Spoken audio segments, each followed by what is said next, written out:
They took their time, but eventually most global fast food chains have made it to India. There are more on the wish list, but they will have to be prepared for a certain alteration to their menu.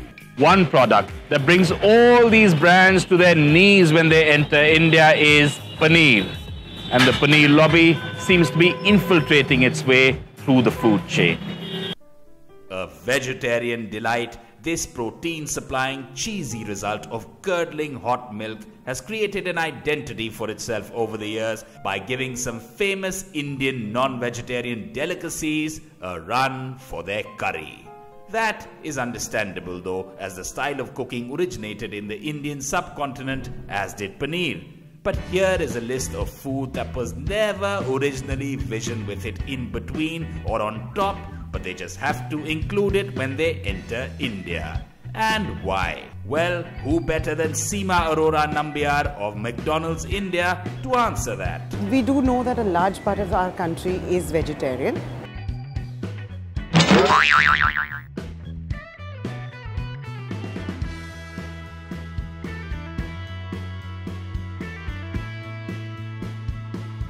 Paneer actually adds a premiumness to the whole vegetarian repertoire that every menu really has.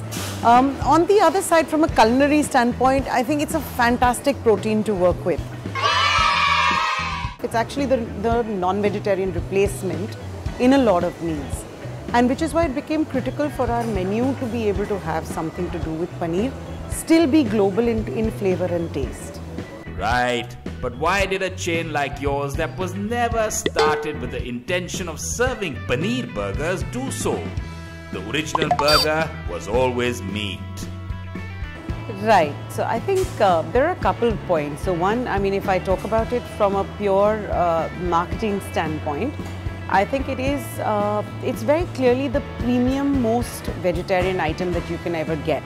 Because even when you see a lot of the international guys come in, some of their questions, a lot of them actually come to India and only eat the paneer burger when they come to visit us, because they don't get it anywhere else. Well, let's put it another way. How badly will business be affected if you were to stop paneer items altogether? From a business perspective, I think it completes the menu. It would be a very, very incomplete vegetarian menu if you didn't have the paneer side of it, because paneer is really the premium part of the vegetarian menu, just as you would probably have a whole muscle chicken breast, which would be the part of the non-vegetarian menu. And as a result of it, from a consumer standpoint, I think the expectation very clearly is they do expect to see that premiumness when I want to indulge. One of the reasons most customers give us for going out is celebration and with family. At that point, if you do not have that completeness with the vegetarian menu, it will be hard for customers to come to you, because finally otherwise you're pretty much left between a potato and maybe a few lentils that you can use.